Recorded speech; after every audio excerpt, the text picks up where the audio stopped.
Don Tonge was born in 1950 and raised in Bolton, Greater Manchester, England. He left school at 15 without any qualifications and initially worked in the building trade. In the late 1960s, he developed an interest in photography, capturing candid moments of everyday life in his hometown, Bolton. He joined the Bolton Camera Club in the early 1970s and began entering photography competitions. Tonge's passion for documentary photography led him to work as a freelance photographer, shooting press and portraits. He spent about 8 years as front-of-house photographer for the Octagon Theatre in Bolton. In 1981, he won a photography competition organised by Granada Television, which helped launch his career as a press and theatre photographer. Tonge's extensive archive shows the daily lives of Boltonians during the 1970s and 1980s, including images of children playing in the streets, condemned houses and local markets. His work is characterised by its powerful and sometimes humorous portrayal of life in a northern town. He has also documented British Seaside resorts since 1970. He has had 4 publications with Cafe Royals: Bolton 1970s 1, Bolton 1970s 2, Bolton 1973 and Bolton 1980s.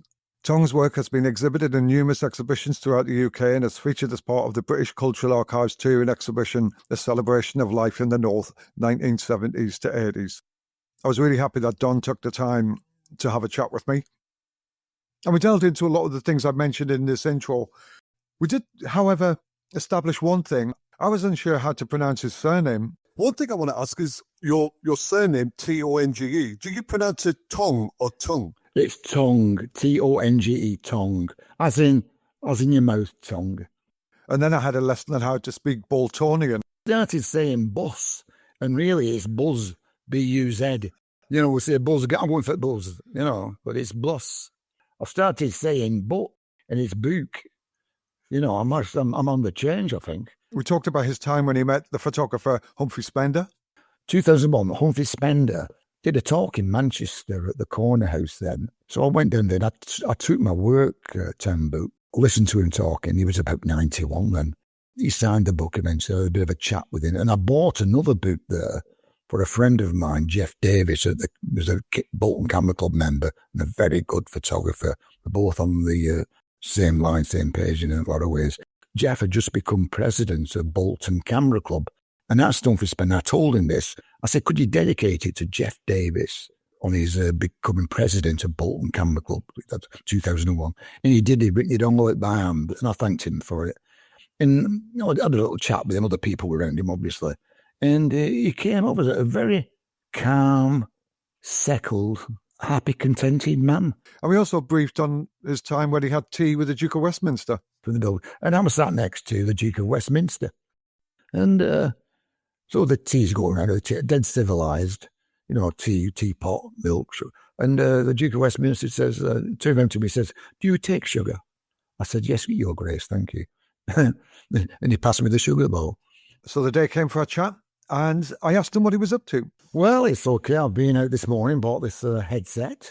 It's very windy here in Bolton. It's bright, sunny now, and it was raining earlier. And that's about it up to now. You're born and bred in Bolton? Oh, yeah. Yeah, born and bred in Bolton, yes. Still living here. I'm a proud Boltonian. And we're in Greater Manchester, apparently. But 90% of Bolton people still belong in Lancashire. And that's where we prefer to be, in the Red Rose County, Lancashire. But officially, we're in Greater Manchester. Although I love Manchester City.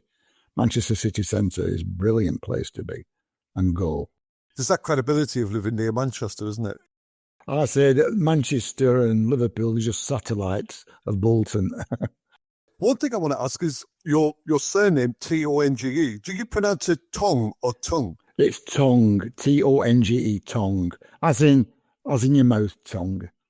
You know. See, you've got a funny way of pronouncing tongue up there. See, I say tongue. I call you Don Tonge. Really, you're called Don Tonge. Yeah, well, that's how it's spelled. It's spelled with an O and not with a U. I mean, it's like people down south will say, oh, I'm buying a house. They mean a house. House, where they say Hise, house. You know, it's a bit, you know, our accents, our dialects. I mean, in Lee near Bolton is only about, well, it's not 10 miles away, but they have a different accent than Bolton. It's all thee, thy, and thou. Where they're going, you know, that type of thing. And in Bolton, we might say, oh, I'm going down yon, you know, and they wouldn't say that there. down yonder, down yonder, you know. Scone debate, isn't it? Yeah, I say scone, and you'll say scone, won't you? No, maybe it's gone. I mean, I've started saying bus, and really it's buzz, B-U-Z. You know, we say buzz, I'm going for buzz, you know, but it's bus. I've started saying but, and it's book. You know, I'm on the change, I think. You know, I just think you lot in Manchester are trying to sound posh. You've been documenting Bolton since the 60s. You combined, would you just say you're a street photographer? I think I would really, yeah. Very late 60s I started. It took me 2 years to take a decent photograph, I think. Late 60s, and I got really interested. Got the photography bug. And I was all the time, taking photographs. And I don't know what it was that started it off. I think probably when I was working in the building trade as an installation engineer, that's a pipe lagger, we had a job at Ilford Films in Moberly. I think where they manufactured the paper and the film. And they had a staff shop. And I had a look in one lunchtime, one dinner time, lunchtime. And I bought, it was on offer, a kit, an Ilford Instamatic in a box with 3 flash cubes. Yeah. And it was cheap, so I bought it and I did a few shots with it, and got the film processed. And then from that, for the summer, I got hold of a Polaroid camera, and I started taking pictures of the family, my sister, my mum, and the dog, and our lodger. And you would take the vet, and then it would come out, but you had to seal it with a squeegee, run the chemical over it. That was to fix it. Yeah. Otherwise, it would have just disintegrated the emulsion. So you had to seal it with this. And then I used that, but I didn't keep buying the film. So then I went and I bought a Lena Paulette electric camera, which is like an Instamatic. I think I paid about 15 quid for it at a Mother's camera shop in Bolton, which are still there, Mothers of Bolton. And I got that and I used that. And then I took my first good picture with that, what I thought was a decent picture. And I looked at it and I said, oh, I like that. And then I went up to a Zenith B, a clunky click, a big, solid, heavy Russian camera. I had one. Yeah, I think everybody had one. But this was a Zenith B, not the top of the range Zenith. Interchangeable lenses, but I only had the one lens. The screw mount, wasn't it? Yeah, screw mount, yeah. I started taking pictures of that, and then I moved through up to Praktika, Olympus, and then I got an old gnome enlarger, 20 quid, it was second hand off someone. He had a ray lens and a few dishes and trays. So I set up some kind of dark room in my bedroom, plenty of dust in there, and I bought some film and I processed the film, written all the instructions down, and to my amazement, every negative was beautiful. And then I started printing them in my bedroom, and it was amazing. It was that magic, seeing the image come to fruition, come to life in the tray. How old were you then? I would say I was about 20. So you went from Old Spice to Stop Bath. Yeah, yeah, and you were combining this with work. Yeah. Oh, yeah. You started making a living and start trying to sort of find your way as a business in photography. That was quite a bit later, actually. That was about another 10, 15 years from this. I'm going to find out all about that in a minute. In front of me, I've got 3 books. I've got Seaside, The Roundhouse, and I've got Good Day at the Races. You have Shot in the North, which you self-published through Blurb, didn't you? Yeah, very expensive. I only had 20 copies made myself. I finally got rid of the last one a few months ago. You can still buy the book on, like I say, I said book then, I mean book. You can still buy the book on Blurb, but it's not cheap.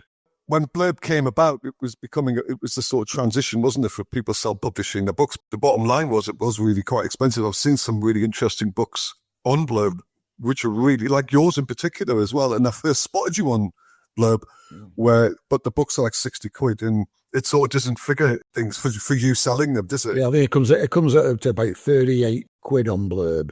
But what I spent on doing them, I think it was about 500 or 600 quid. You know what I mean? And had a dummy done, etc. You know.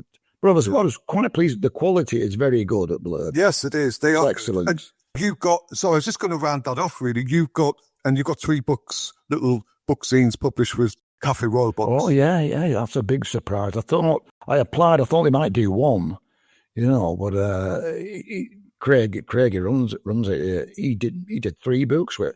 I was over the moon with. He had a lot to choose from, and I'm 95% happy with his selection. You know, he's a great promoter. You know, he promotes like photographers. I mean, I would never have been published, but you know, Cafe Royal books, they have such a far-reaching effect. I think they've got selections in MoMA, you know, Museum Moderne in New York and London, the Photographers Gallery.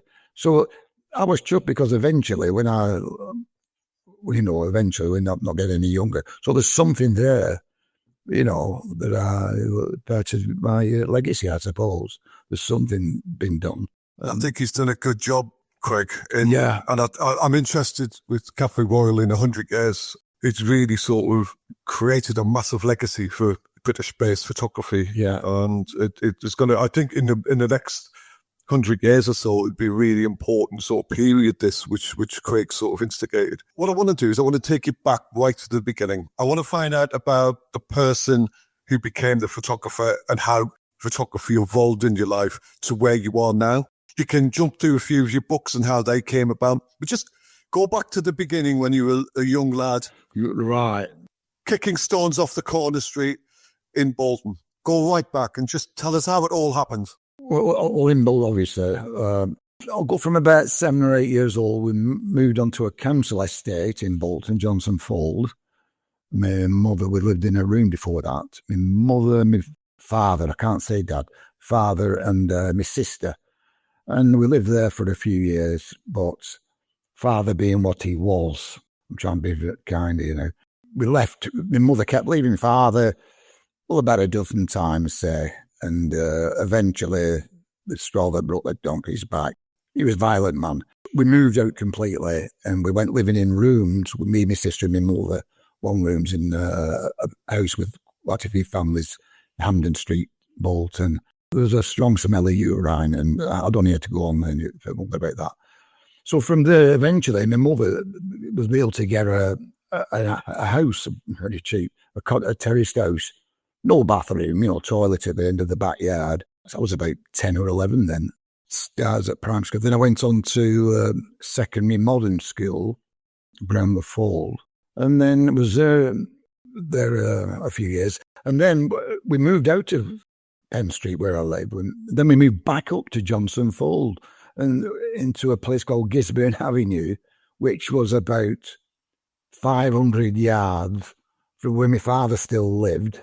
You can imagine, but so I lived there and that's where I had my first dark room in the bedroom at Gisborne Avenue. And I would just go out, take pictures. I started work at Hick Hargreaves. I left school at 15, no education. We had, a careers officer, advice on careers. And I know my letter, I found out later, my application for a job to Hick Hargreaves had 15 spelling mistakes. You know, they should have vetted that.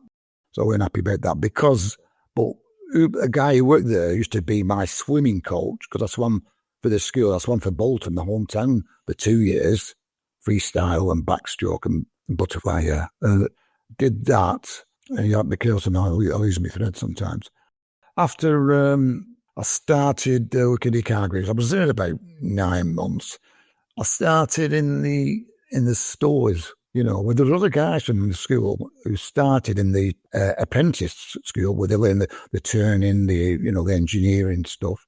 And I was in the stores handing out tools. That's like a dead end place. I was a bit thick at school, no doubt about it. But what annoyed me, at school, they fast tracked the guys, the boys, who were pretty clever to start with, but they wanted to make sure they got the results. Probably made the teachers and the head look good. But guys like me who were falling behind, they didn't bother about. I mean, there was one time I was sat at the desk at the maths lesson, and I just folded my arms, sat back, and then the teacher said, "What's wrong, Tom? What's up with you?"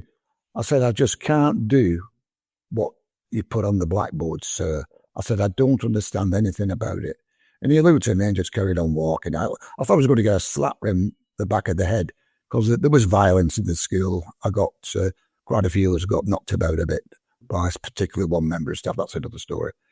Anyway, so started in the car greaves and it was £2.18 shillings a week. And then I moved into the foundry because they wanted a guy in the foundry, a young fella.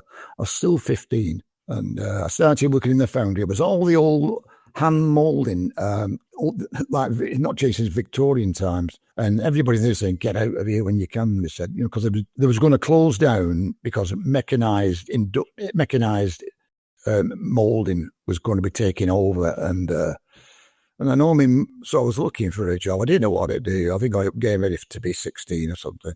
And my mother met a fella in Yates's Wine Lodge. She was with somebody, I think. He was looking for a lad, a mate, like to go on jobs in the building trade, but it was being a pipe lad, an installation engineer. So I started doing that, and the first week I worked 7 days. We were on 7 days a week, and my first week's wage was 15.5 quid. Well, from £2.18 shillings to 15.5 quid, it was, well, I was a millionaire, wasn't I? So I started, I was 16, 17. I got a motorbike, and I was riding to Fleetwood on a job because this other guy I started with, he started his own, another young lad, which was his partner's son. So I got thrown out for no particular reason except that he wanted his son to work with him. So myself, I had a motorbike and I applied to another firm and I got a job and I was working on ICI Fleetwood. So I was going to Fleetwood every day on my motorbike. I was 16 then.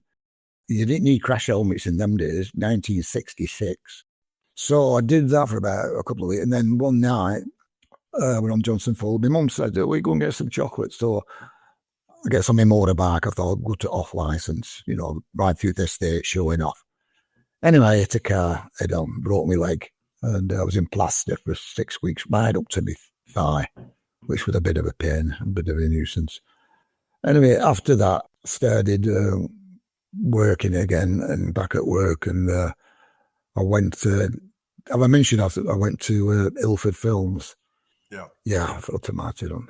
Yeah, so I did that. And then still taking pictures, sometimes at work and this, that and the other. And then I knew about Bolton Camera Club.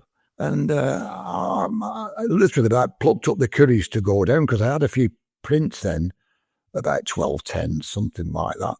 And I was going to take them down and get some opinions down there. So I went down one night. One night.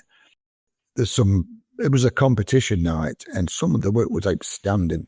It was really, really good. There's 2 FRPSs, ARPSs, masters of photography, these guys were. I looked at my pictures and I looked at the stuff what was hanging on the walls, and I don't think I even showed anybody.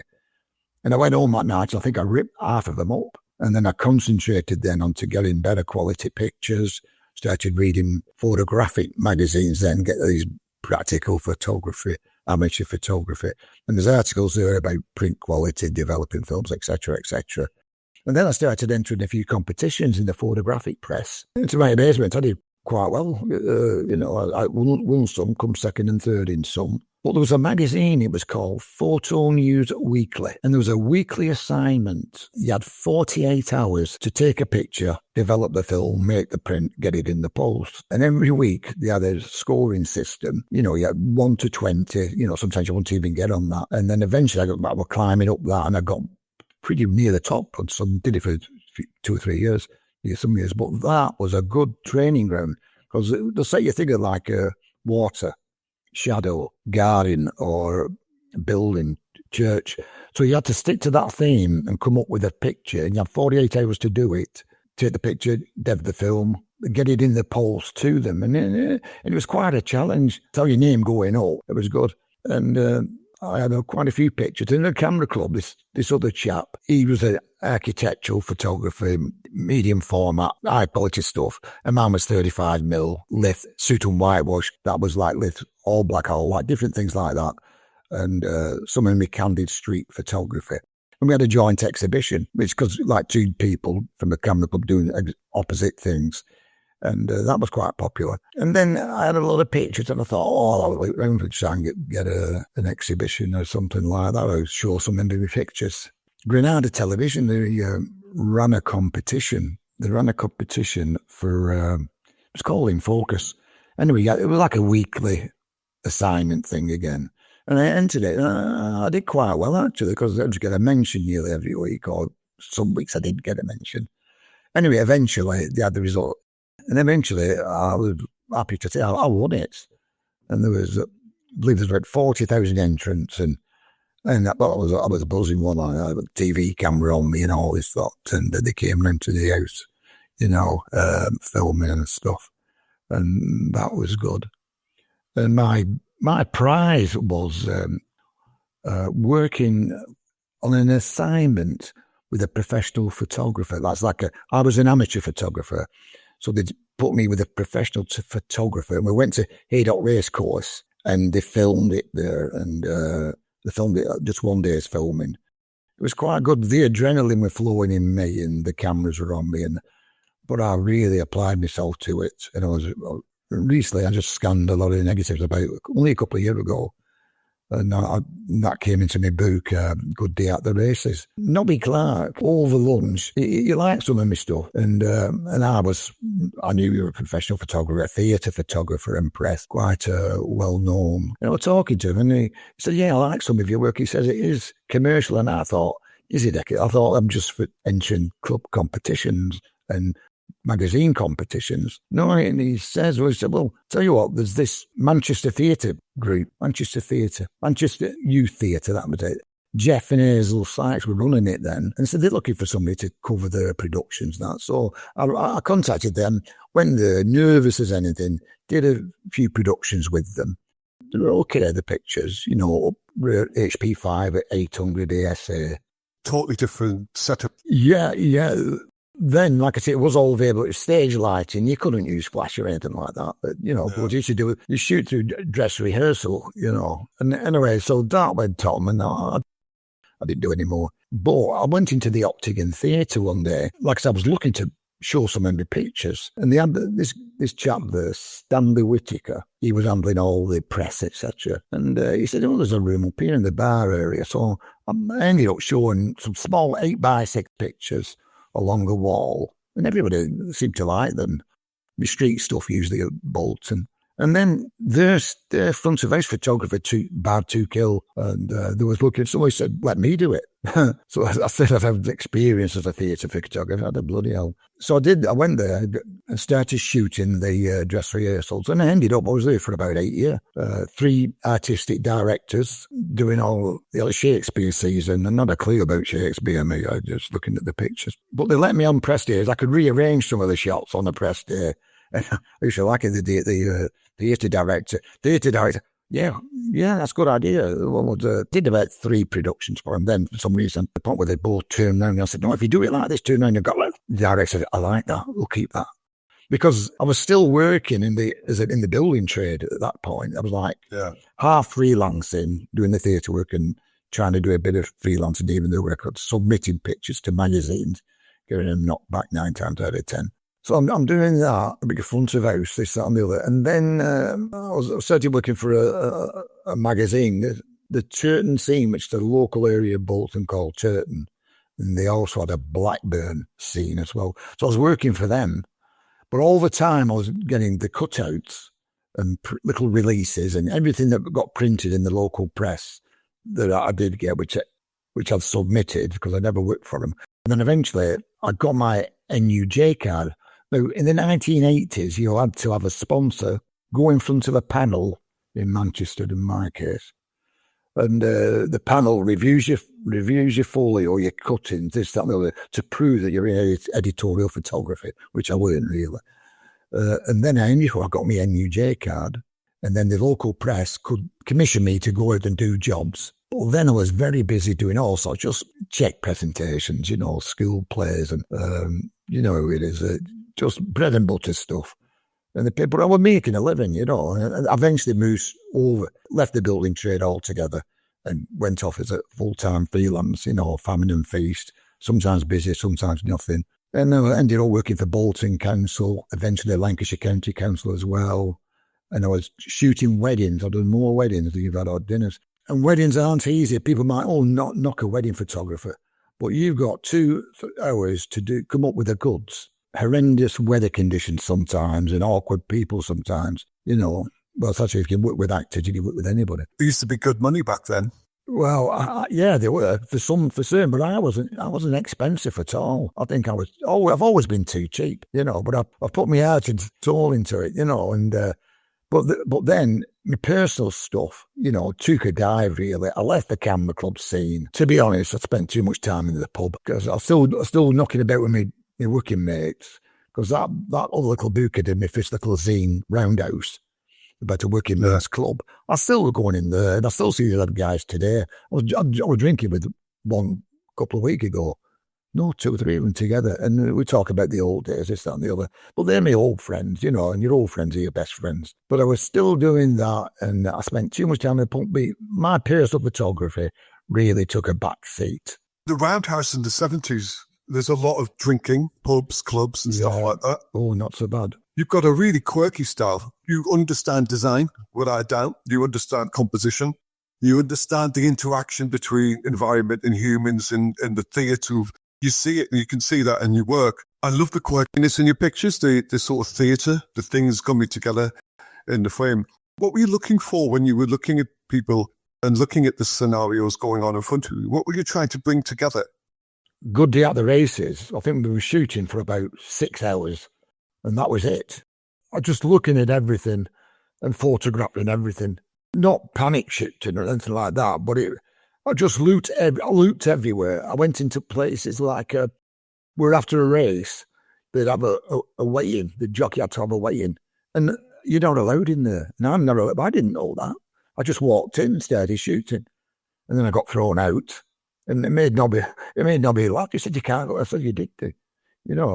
Brian Ferry was there, the Roxy Music guy. I noticed in the book, I saw him, So I saw him, but I knew I had to take a picture of him. So I went straight up to him, because in the background he was like a bit of a smell looking at me. And then I walked up to him, letting him know I'm not press. I said, look, I'm an amateur photographer, and I'm working with a professional today, Brian, Mr. Ferry, I called him. I said, I love Roxy Music. Mr. Ferry. I said, you mind if I take a couple of shots? He nodded, says, yes, okay. So I only shot about 3-4 shots of him, then I left him alone then. And that was a bit of a, but I put it in the book, But then Nobby Clark over lunch, he said, well, Brian Ferry gets photographed all the time, but you went up to him and got a picture of him, I said, I just asked him, It was that innocence. Yeah, that's it. A bit naive, bit innocent, adrenaline flowing. Yeah. What lenses were you using? Then I had a compact. I used to use an Olympus RD, a compact. I wish I still had it. A cracking little 35mm. It's used, I think, aperture, automatic, semi-automatic, aperture priority only. And then it'd be auto. So I'd use that as a small pocket camera, which I've taken most of my pictures from the 70s, 80s with that camera. And then I had an SLR. It might have been an Olympus with I'm not sure, it had a zoom lens on it. I think it might have been a 135. Or it might have had a zoom, I can't remember. But it might have been a 135 and the compact, just the 2 cameras. Yeah. Just, running film through them. And it's interesting listening to you when you said the turning point for your approach to your photography changed when you started comparing your work to other people and the guy at the camera club, and then you sort of took on a more in-depth approach and you started immersing yourself in the work of other people. And what interests me, purely because initially when I first looked at your work, where it was geographically Bolton, I wondered if Humphrey Spender and the mass observation had some influence on you and what you took from that. How did that have any sort of part of your progression as a photographer? Well, I knew about Humphrey Spender casually. This is all. Don't forget, this is like pre-internet. There's no big World Wide Web then, and it kept coming up, and somebody would talk about it. But then there'd be the other article in the photographic press And then my friend who was from Bolton, I took an interest in it. And I had the Worktown book, where you did a great review of it, by the way, Zach, on the camera on YouTube. It really good. And I liked a lot of his work. And the locations he used, it was Clarence Street in Bolton, the same area. And I shot in the same places, even where they had their HQ. And I shot a lot of my stuff in that area where he went, just by coincidence. I took a lot of my stuff in the 1970s there as an amateur. And probably he did a lot of stuff there as well. And then he revisited, I believe, in the 1980s. And I didn't know that. But it went on, and he did it 2001. I'm jumping forward quite a bit now. 2001, Humphrey Spender did a talk in Manchester at the Corner House then. So I went down there, and I took my Worktown book, listened to him talking. He was about 91 then. He signed the book eventually, I had a bit of a chat with him. And I bought another book there for a friend of mine, Jeff Davis, was a Bolton Camera Club member and a very good photographer. We're both on the same line, same page in a lot of ways. Jeff had just become president of Bolton Camera Club. And at Humphrey Spender, I told him this. I said, could you dedicate it to Jeff Davis on his becoming president of Bolton Camera Club? That's 2001. And he did. He written it all out by hand, and I thanked him for it. And I had a little chat with him, other people around him, obviously. And he came up as a very calm, settled, happy, contented man. And talked really fluently and friendly. And everybody around him just in awe of him in a way. But I did take some pictures of him there and then. I didn't really intended doing that, but I did do. I went to that with another friend, and I've got him on one of the shots. I lost the negatives, and I only found them about a couple of years ago. The negs, so I printed them. Now there's a little bit underexposed, all that lot, blah blah blah. But got them run through my neg scanner, and they come cool scan with Lightroom and Photoshop. You can adjust the levels. You can sometimes make a thought out of a size here, and And I've found, anyway, I've printed them, this, that, the other, and I've got them now. But since digital, I found that a lot of my negatives, some are slightly under and slightly over. It's just the way it happened. Although I did use a Western meter, especially on wedding and doing insane light reading. But many a time, point and shoot with an aperture priority. You forget sometimes you're moving into shadow, into sunlight, into a building, out of the building. And then you just press the shutter first and look at the settings after, and that many times. Since going digital, now I can go back in my archive and looking at some dodgy looking negatives, put them through this system and edit them, and you can bring them to life again. And a lot of my work is the 70s, 80s, and 90s. And I had about 20 years where I was in the pub, something like that. You did the Seaside book. Spender went to Blackpool. Getting the working man's leisure time when they were in Blackpool, having the holidays and stuff. What I did, I bought the Martin Parr book, Seaside. Cafe Royal Books had re-released 500 copies. No, it was a book, Seaside. It's a new book. Cafe Royal Books did it. It's not a reprint, it's a first edition. And they're sold out now. And that, I looked at it, and fantastic. Martin Parr's early work is fantastic. Really good, and I must get some more of his early stuff. I've got a couple of, I'll go off the thread. And that inspired me. It was Martin Parr's book that inspired me to look at my Seaside pictures going back through the decades. And I found out I had more than what I think.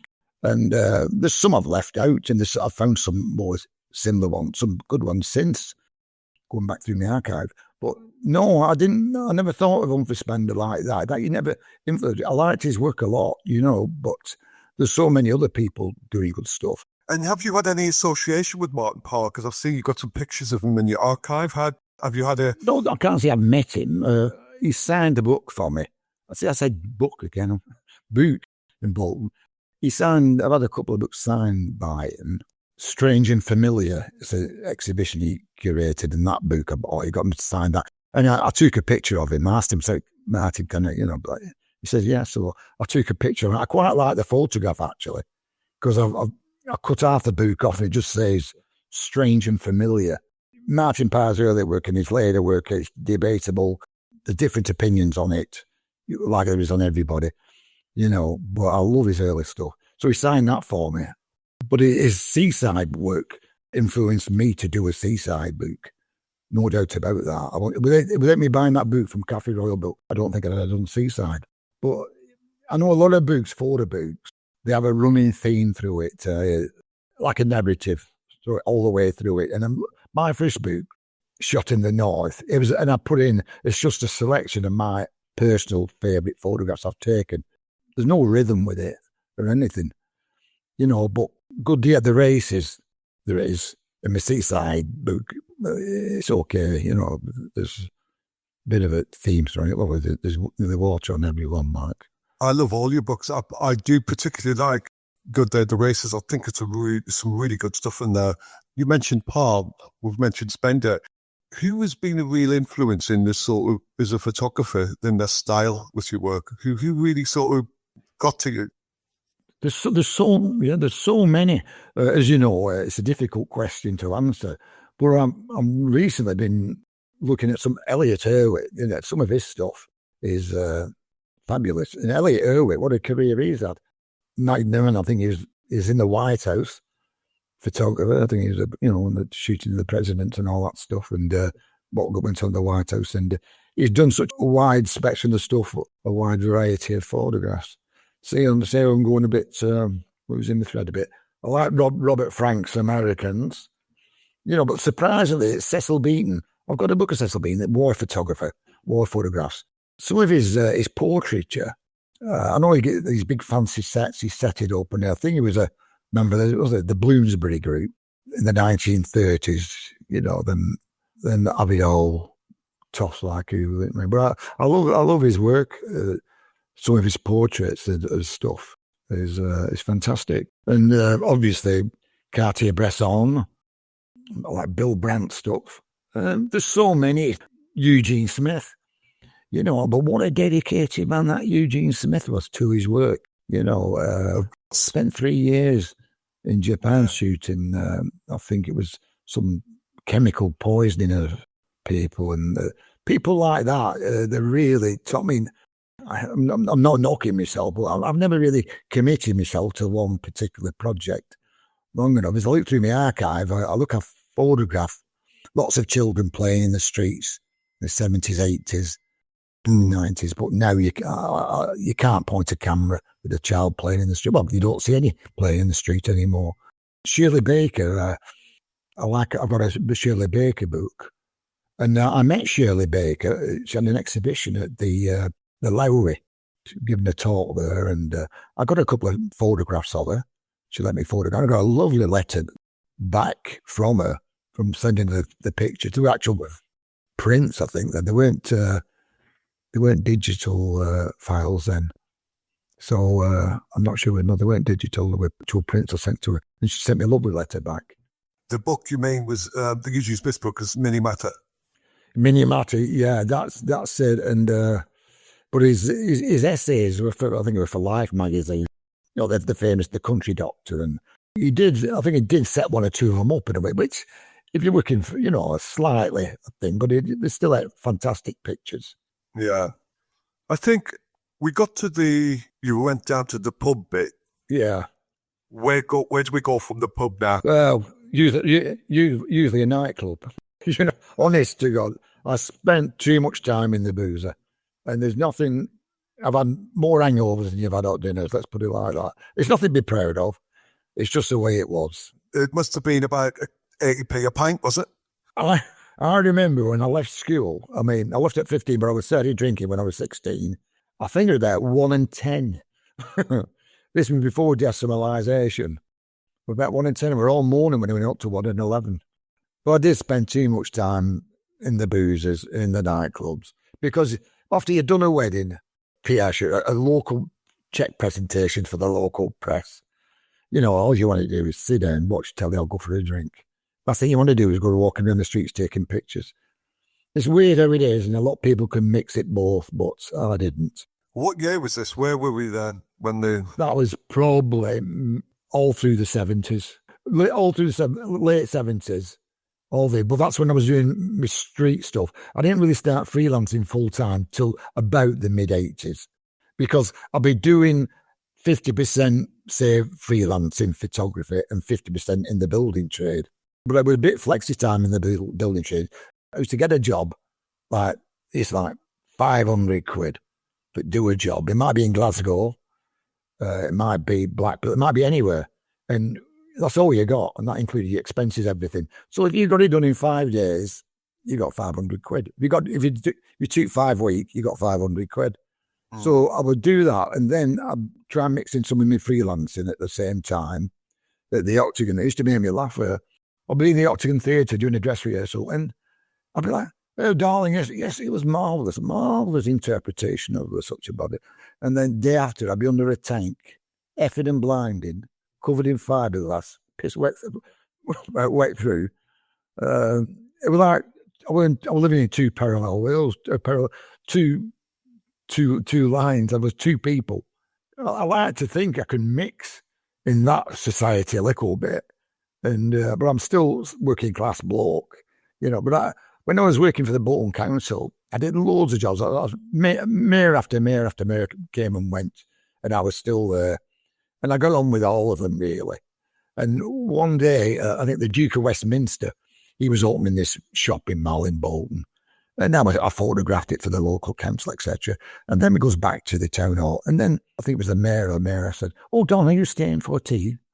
So I put my camera down and I sat at the table, mayor, some other dignitaries from the building. And I was sat next to the Duke of Westminster.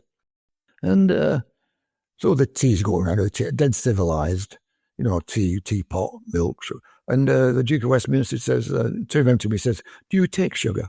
I said, "Yes, Your Grace, thank you." And he passed me the sugar bowl. So that's my fame to claim. I photographed one time in the 80s. Chris Bonington was up in Bolton at Rivington. I think Northwest Water might have been taking over this set of reservoirs in a beautiful place, Rivington, near Bolton, Rivington Pike, not far from Winter Hill. And I thought, well, I'm going to try, because I was trying to freelance and submitting stuff in. So I thought, I'll take a picture of Chris Bonington. Anyway, Benny Rothman, he was of the mass trespass fame in the 1950s, Kinder Scouts.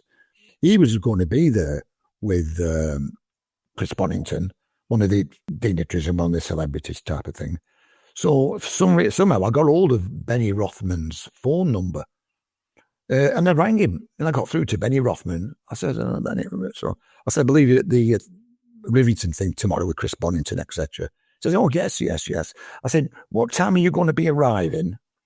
And he says, "And what time's Chris going?" I said, "Well, I'll be arriving." So he said, "But Chris is going there earlier." I said, "Oh, no." So, yeah, he's doing a bit of climbing. But at Anglesark. So he said, because there's some quarries at Anglesark. Says, "Oh, yeah, right, thank you." So what I did, the day after, I went to Anglesark early and goes up, climbs my way up, wending my way around there a little bit. And then suddenly I go to the edge, and Chris Bonington's coming up. He's coming up the crag, up the side of the quarry, and I stuck my head over. And I says, "Hi, Chris." I said, "Do you mind if I take a couple of shots?" He said, "Oh, no, carry on." He's climbing up, and I got some pictures of him walking up. And he says, "Oh, you're too old for this, Bonington." And he's just done Everest. He was sending my letters from Everest to the Observer, which I used to read his letters, etc. His adventures at Everest. And we get to the top, and he ended up with a rope round him, and this, that, and the other. And I got some more pictures of him, and I was really pleased with his pictures. So I didn't go to the event. I rushed back home, developed the films, made some prints. I rang the newspaper up with The Guardian, I think it was. I didn't ring anybody else up.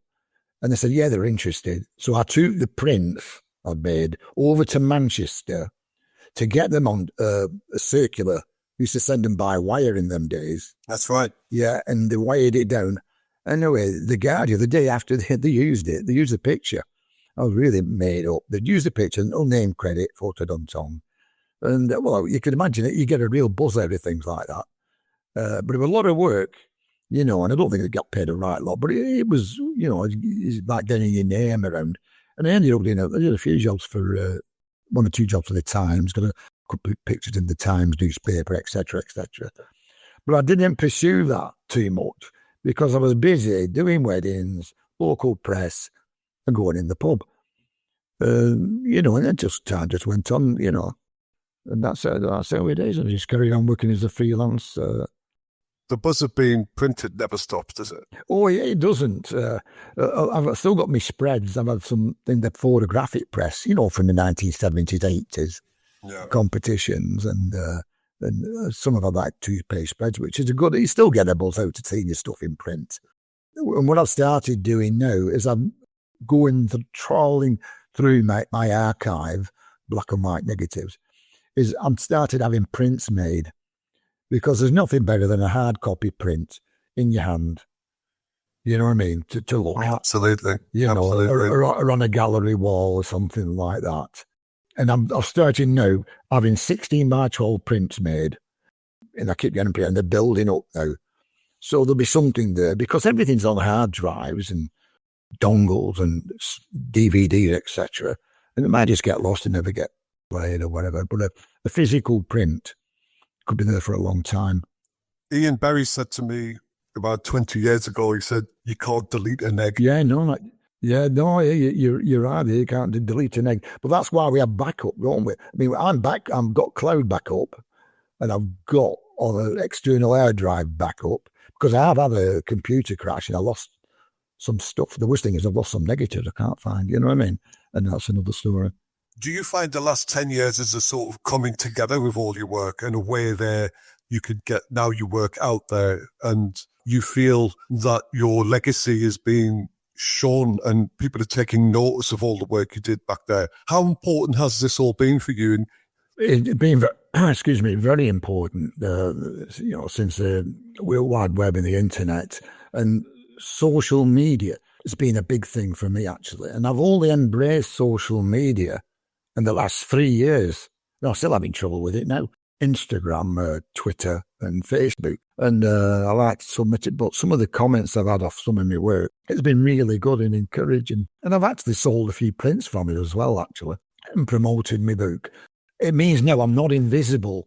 And to a lot of other photographers, they would be otherwise invisible, because if nobody knows about you, So I believe in self-promotion, because if you don't do it yourself, nobody else will. Absolutely. And the Facebook thing, when I first started uploading a couple of years ago on Facebook, some of my stuff from the 70s, especially, some of the comments are hilarious, and I've cut and pasted a lot of the comments, and I want to use them for a project I'm thinking about. People have put names to faces on my prints. Made some people very happy. They've never seen the picture of the late fathers, or sometimes the late children. It gives you a bit of a buzz, it's spreading a little joy. The thing is, the people of Bolton have been my source for photographs for decades. There's quite a few Bolton Facebooks, and I paste to them all. And I just love reading some of the comments. I post on Twitter and I post on Instagram. All the comments that I went into Bolton Art Gallery, Bolton Museum and Art Gallery, nearly a couple of years ago, and I took some pictures in, and I took some of these comments in, put them on A4 and printed them out, and they loved them. They loved the comments. Anyway, I got an exhibition in a small room in the Bolton Art Gallery, which was a real buzz. I didn't think I was going to be interested in exhibiting, because nobody knows me. I'm not a name like Homer Sykes or, what's the other guys called? My other favourite photographers. There's, but because it was local and Bolton Facebook, local people, and what they did, they got a lovely room. They laid it all out pretty good, actually. And they printed some of the comments on the wall. This was in 2021.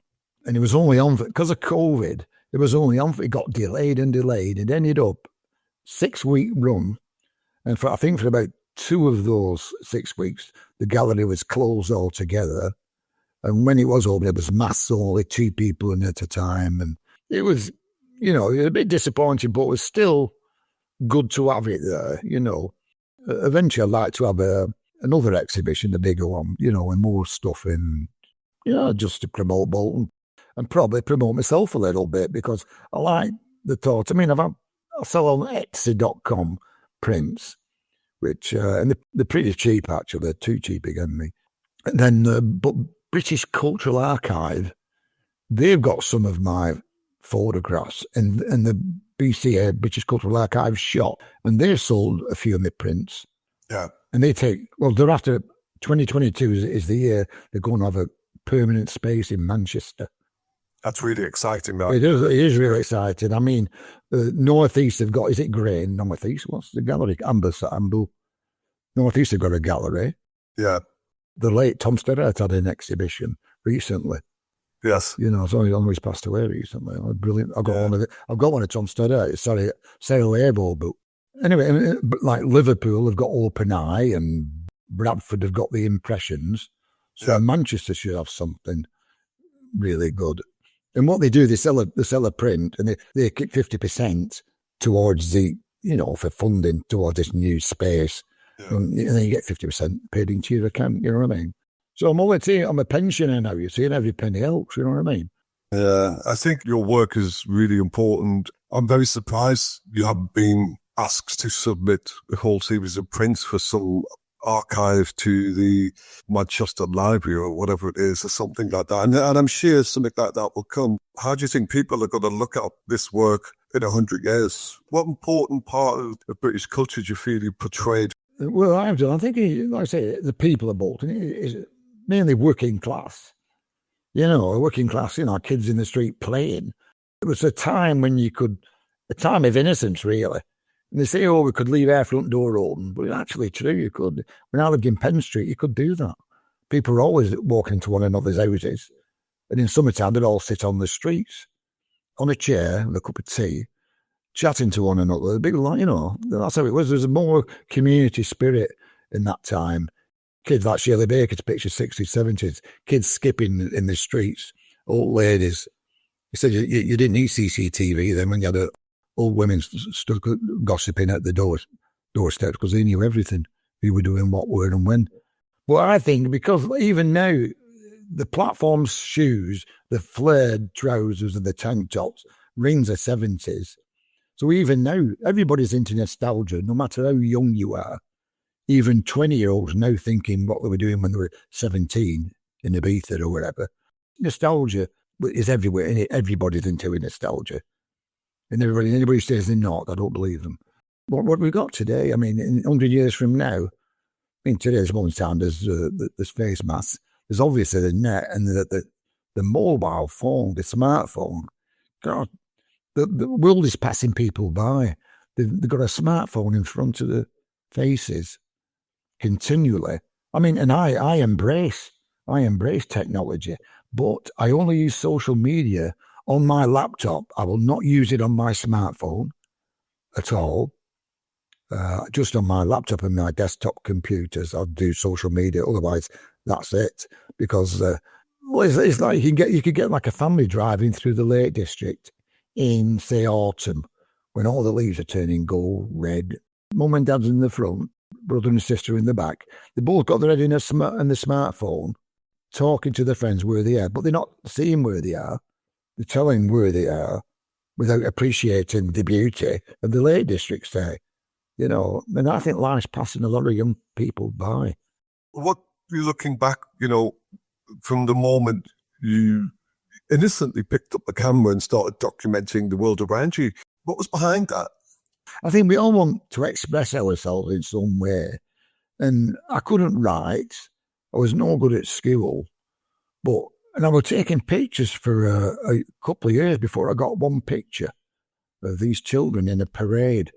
And I went around, I put myself down to their level.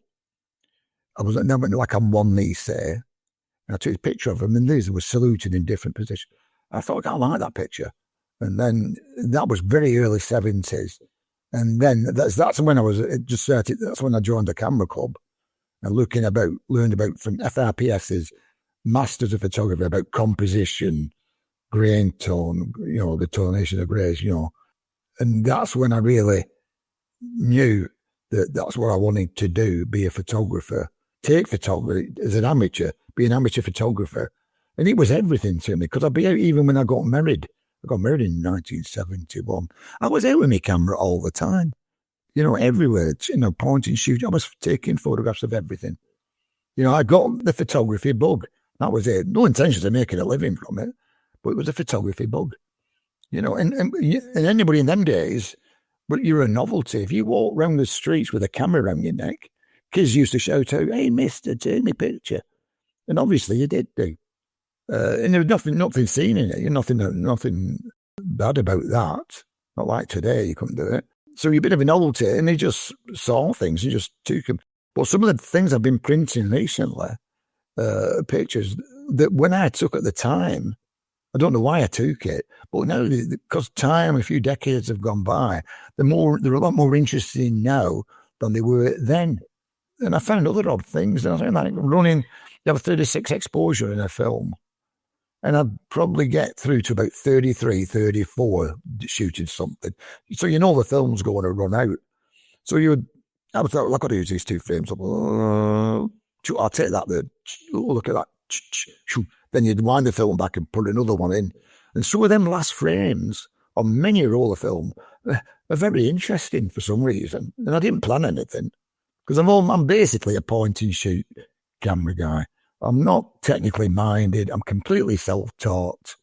Even now today, I've just got a cracking new camera, and what it will do, it does everything except make the tea. The X100V Fuji. It's a brilliant camera. And I still use it as a point and shoot camera. I'm not into 4K video or anything like that. I'm not interested. And I'm going to set it onto monochrome, because everything I convert from black and white, I shoot in colour now. I usually convert it to monochrome, black and white. So some of these settings they've got now, these recipes for, there's about 3 or 4 black and white settings. You can put in a red, yellow filter if you want, I do really find the transition with photographers in the 90s, 80s, 70s, 60s. I'm interested in that bit where they just did it. Because now, like you said, we're in a point-and-shoot culture. Everybody's got a camera. But then, seeing a camera was a big thing. And nothing was accessible. You had to really search and find and look up books and so. I was always intrigued to what made you just pick a camera up? What was that point where you were inspired to pick something up which you probably knew nothing about? Yeah, it was that time when I picked that Instamatic up. So I don't know why I did it. Maybe it were on offer. Maybe it were half price. I don't know. I picked it, and then I just took pictures with it, knowing then that I wanted another camera. Just taking pictures of family, dog, and whatever. And I don't know. And then I got it was a gradual progression, to becoming a full-time freelance. But it started very slowly and went through very slowly till I became a full-time freelance. But I enjoyed, I must admit, when I won a competition in the camera club, and then you're exhibited at LNCPU, which is Lancashire and Cheshire Photographic Society's annual exhibition. You get a real buzz seeing your picture on a wall, and the camera club had an exhibition every year, and you see that, and it's really good. That's awesome. What's your plans for the future then? What's next for you? I've got an idea. All these comments, there's quite a lot of comments from the people of Bolton, particularly about me 1970s pictures. But I don't want to dwell in the 1970s because I still get out shooting occasionally. I want to bring it right up to 2022, and we're not there yet. I've got an idea for a book spanning the decades in my hometown, Bolton. But it'll only have appealed to Bolton people, so I can't see a publisher being interested in that. Because I think Gary Lewis, he always says that he gets 1,000 submissions for books every year. And one of the first things he says, it's got to have like worldwide interest. You know what I mean? It's got to have, a narrative, a theme, something like that, a story running through it. But it's got to be like universally interesting instead of just, my little village or my little town, But I think I'm going to go ahead and do it on my hometown. But I want to incorporate some of these comments with some of the photographs. But then again, I'll do it. I might have to just self-publish it. But my self-publishing, I mean, I've done it, all my self-publishing, totally by myself. Right, I got some help with my writing, because my writing's pretty abysmal, really. Got all the right words, but I just can't get them in the right order. So I need help with that, Don, I think what your work's screaming out for is one book which charts your record. And I think there's plenty of people out there who could help you get that. And there's no reason why you couldn't put a book like that out. I think it'll happen. I think ways and means, and we'll talk more about this away from here, and I'll see if I can help you. Because I do think, and I was scratched my head a few times why there isn't the sort of complete works of you in one book. And I think it should happen. I think it will happen. And you say, well, it needs mass world recognition. It doesn't. It doesn't. This is about documentary. This is about British culture. This is of a lot of books like this at the minute in terms of life's works and stuff like that. And this should have that status. So we'll talk more about that. I will do a review for this year of these books as well, but we'll talk more on that. Don, man, it's been a pleasure. And I've really enjoyed listening to you, and I've listened to your stories and just hearing about what makes you tick and, the ups and downs of life and stuff. And it's been a real pleasure.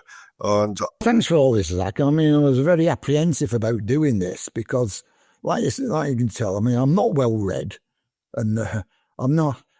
I'm one thing that bugs me. I mean, I didn't have a good education. I'm not blaming them or anything. It's got its benefits, but I always, one of my big regrets is not having a better education. But I know you can self-educate yourself later on in life, but you're spending half your time down the pub, you can't do that. You know what I mean? At school, I was at bottom of class in everything, except 1 year I come top in history and top in religious instruction. RI, religious instruction, and I'm an atheist. So then that surprised me. But like I say, I think all these things are meant to mean something. If I'd been a well-educated guy, I'd have been in another job in an office and direction, and my life would have taken different. No regrets. Oh, thank you, because had you gone another way, we might not have seen these pictures. So your education has come out in another way, and has come out in the way you visualize the world. Don't knock yourself, mate. You've done yourself proud, This will be your legacy. We're really pleased that you did it. This is your contribution. Let your pictures talk. Well, if you can edit this right down and make some sense, you're a good man, Zach. You know what I mean? Because I do meander on a bit, and I do get mixed up. But I'm not a good speaker. I know that. I've been asked to do a talk. I just not got the confidence, for some reason. Thank you, Zach. It's been a pleasure. Talking to you. Pleasure for me too.